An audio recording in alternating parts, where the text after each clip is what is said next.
Hello, my name is Rosa M. Luna. I am a Curandero healer.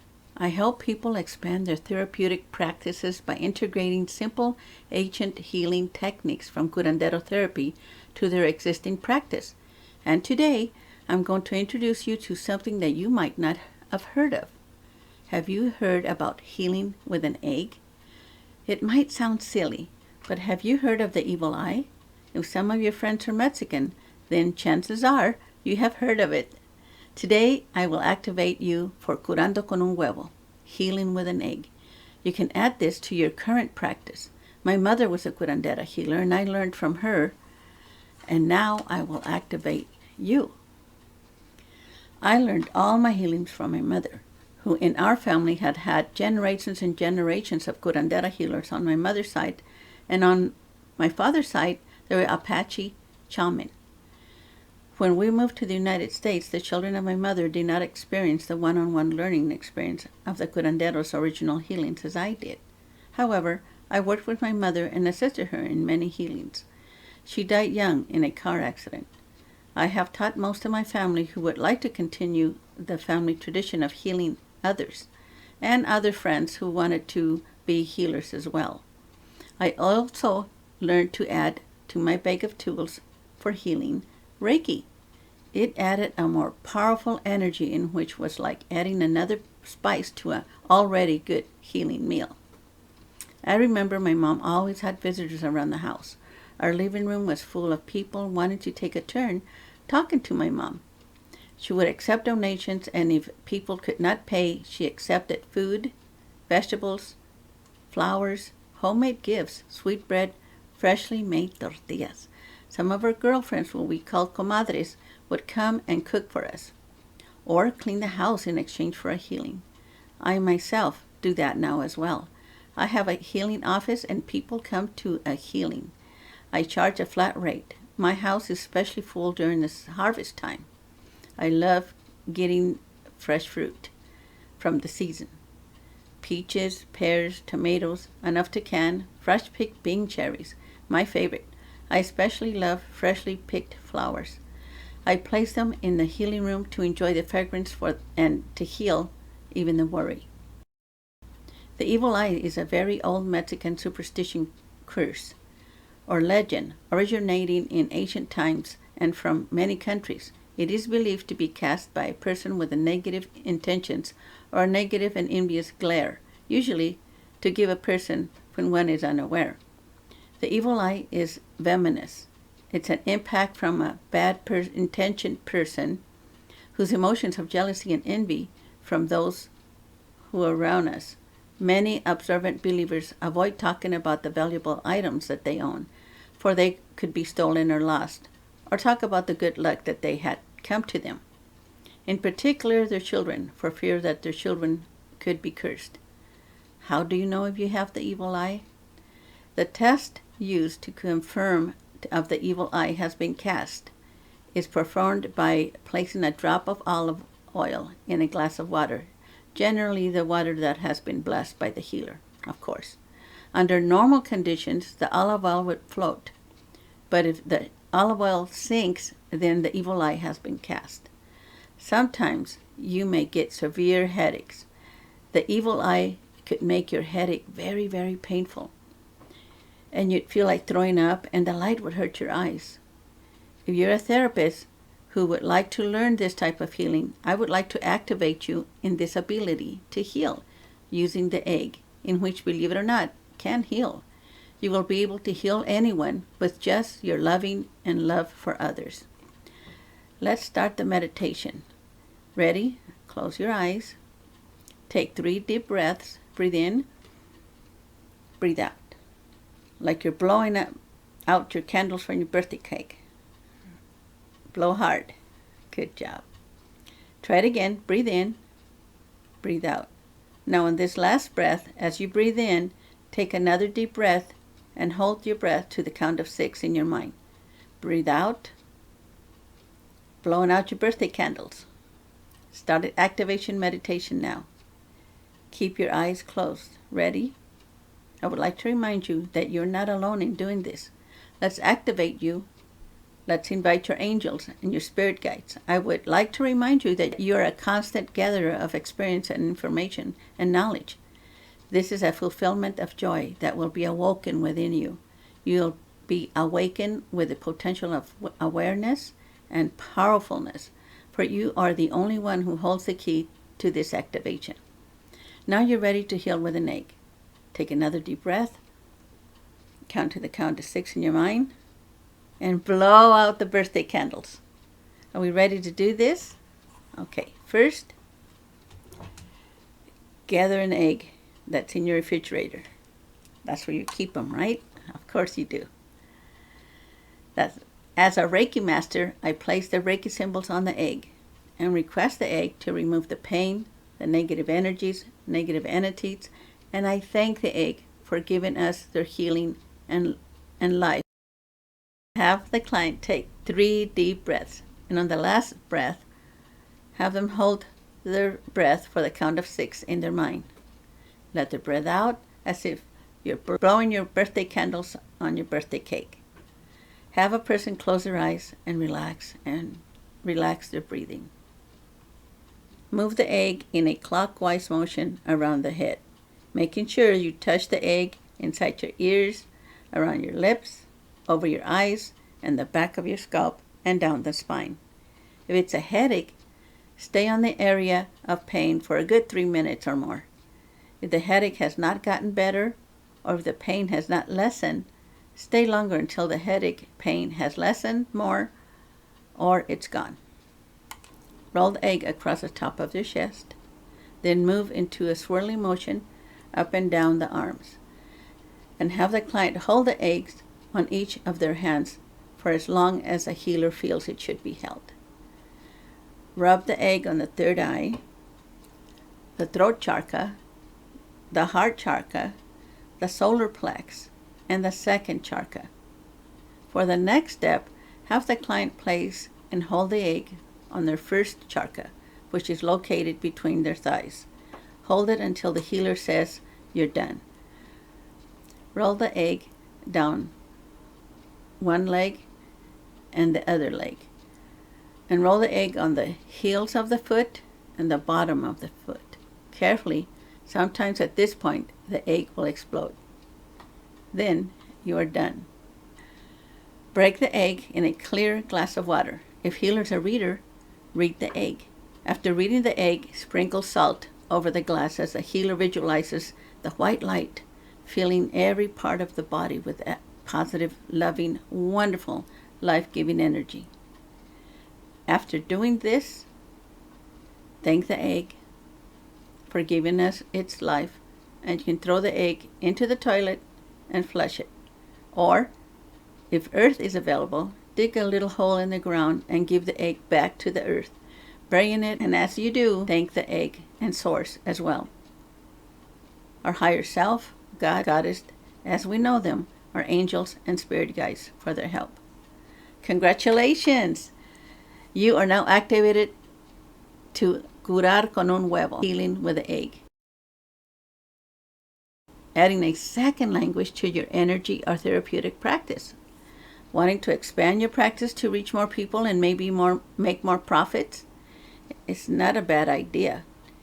If you speak another language, it can help to expand your practice while you enjoy that extra opportunities to heal from doing so. Adding a second language to your service expands your practice and reaches out to more of the population.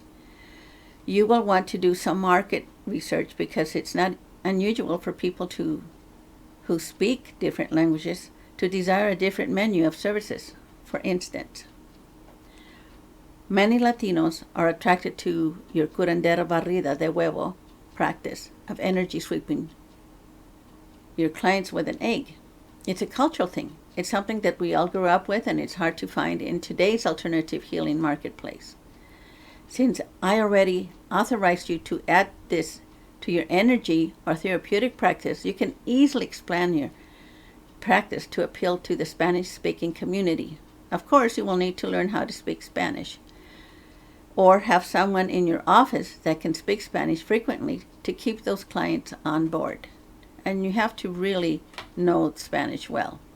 So once you have figured out what alternative language you will be adding to your practice, you will need to do some marketing to let your new potential customers that you are offering to cater to their specialized needs.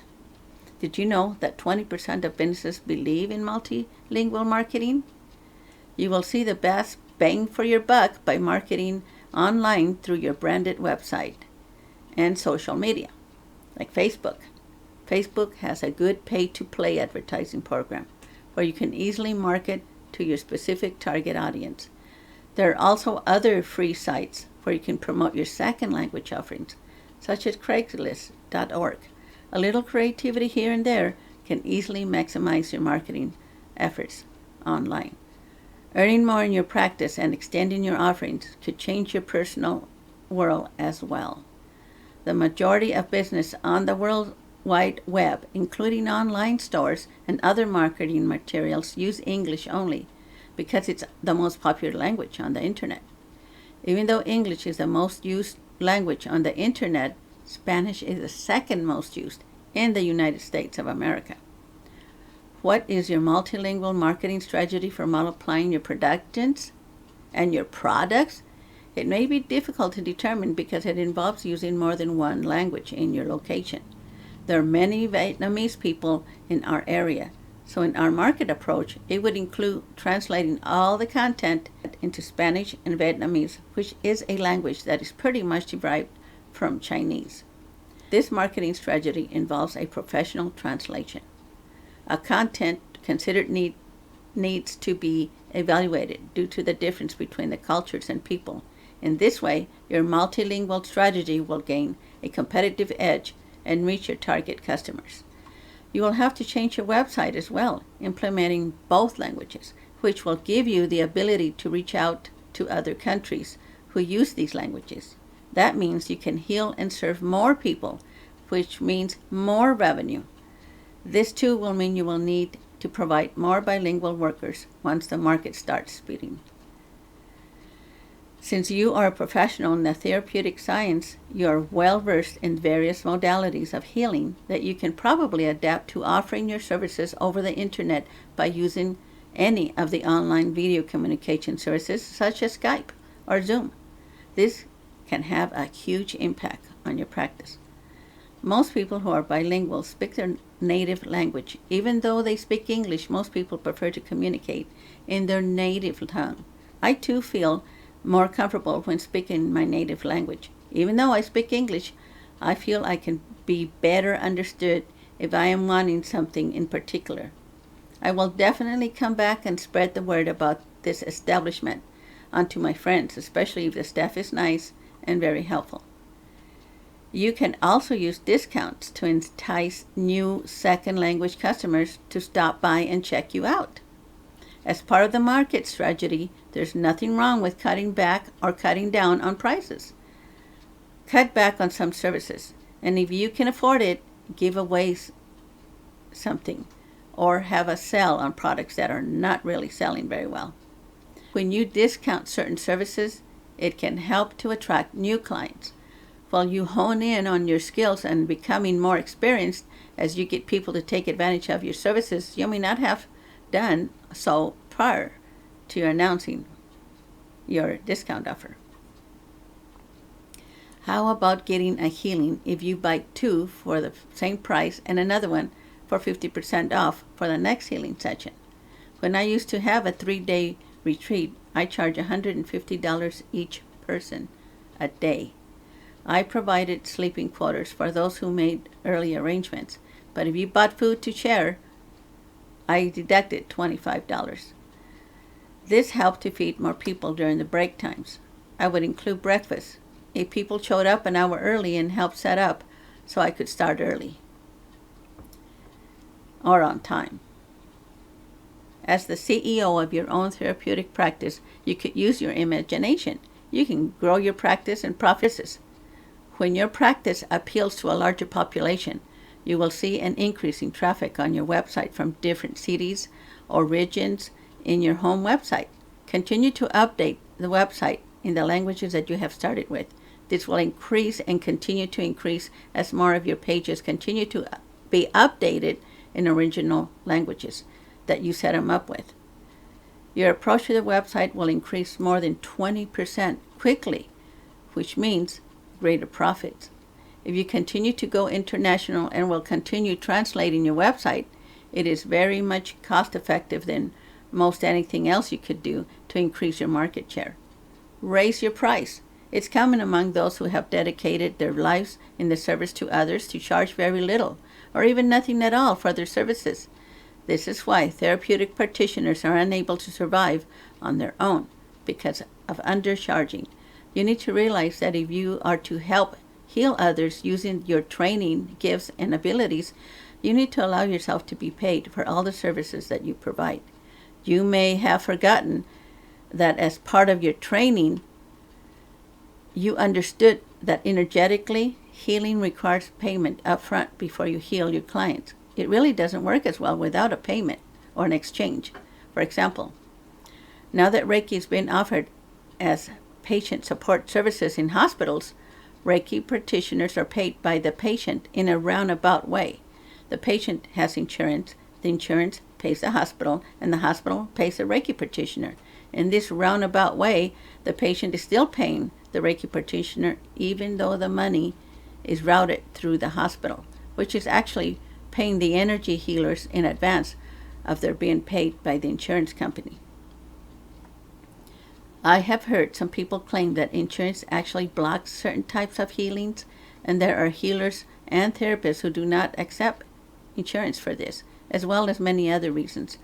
Whatever the case, this is something you have worked out for your practice. Will you or can you accept insurance or run a strictly cash-only practice? When a client comes to you for a healing, you must be paid first. My mother always made sure that she was paid before healing anyone. Note that they would sign basically in blood. Not actually in blood. But it really meant something to sign IOU for my mom. Plus, I think there was a bit of a fear of what might happen if they did not pay as promised. Not that my mom would ever put a curse on anybody, but there was still a cultural fear that something bad might happen if anyone didn't pay for their healing, and there was plenty of legendary stories and myths about the poor souls who tried to get one over a healer by not paying. My mother also accepted many other kinds and forms of payment.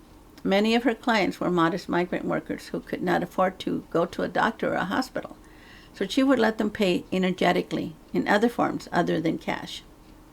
They would pay in fresh fruits, vegetables, or in exchange for labor, but they paid in advance if they were able, otherwise the dreaded IOU. All of this to say, the rule is to follow is to charge your client up front before you engage in healing to ensure that there is an equal energetic exchange, which creates a balance in spiritual healing. Energy workers of all kinds tend to undercharge for their healing services. It wasn't that long ago that it would cost $20,000 to become a Reiki master and take 3 years of study and practice. I practiced under Diane Steen, who pretty much destroyed the high-priced Reiki training that was only available at the time to the elite. Diane Steen attuned groups of Reiki students in weekend crash courses at a low cost. That led to bargain price Reiki training all over the world. Because Reiki masters are not paying high prices for their training, they feel uneasy about charging higher prices for their services. It's like saying, how could I charge a high price if I didn't pay a high price? But what are you forgetting to consider is that it is very likely that what you paid for Reiki training is more the same than you might think. For instance, someone who is rich, $20,000 is a reasonable cost for a pay for the right to open their own energy healing practice. But think about it. Let's say you only spend $1,000 for your master training. It is highly likely that you spend far more in comparison for the training than the rich person, because that $1,000 came at far more sacrifice to you than $20,000 felt like letting go for a wealthy person. So forget about it. That excuse doesn't work anymore. So forget about it and let it go. But there's still your low self-esteem or imposed lack of worthiness. You were probably raised to believe that you are not worth much. And so you price your healing services accordingly. Most of us who are not from wealthy families have been conditioned by our parents or our communities not to expect too much, not to want too much, because reality indicates that you will be stuck living a modest life, where you work very hard for very little, trying just to make a living as best you can. If you don't expect too much, you cannot be too disappointed, and you are less likely to suffer from wanting more than you deserve. I know how it goes, but you have to let go of that. You have to let go of that too, because even though your body is worth less than $600 in raw materials, if you add the fact that you have a direct connection with God's source energy, that you are a form of God living his life for the pure joy of being here to enjoy all of creation, you are royalty. But you have to step out of your poverty and into your royalty. You have a special gift or therapeutic practice that is not Kmart priced. You are a royal healing worker or consultant with an amazing ability to affect change in others. So raise your price accordingly whenever you are charging now. Double it. If the bottom doesn't fall out of your therapeutic practice, double it again and keep doubling it until no one wants to pay anymore. Then you keep that high price and offer a discount to the highest lower price that your clients are willing to pay. This is your sweet spot. Next year, double your price again and see what happens. And let the universe adjust your pay, just in case God thinks it's time you got a raise for all the good work you do. If you don't do it, you will never know if you were ready for a raise or not. Plus, you're also going to expand your therapeutic practice so you can even make more money. You're going to add the ancient curandera barrida de huevo, healing with an egg practice, of energy sweeping your client with an egg. And you're now considering of expanding your marketplace by adding a second or third language to your Reiki practice. Now you're ready to grow your potential and allow yourself to have more prosperity and abundance. God bless you as you increase your potential to do your best good for the world. And if you need more information, you can contact me, Rosa M. Luna, at rosamluna.com. Thank you and God bless.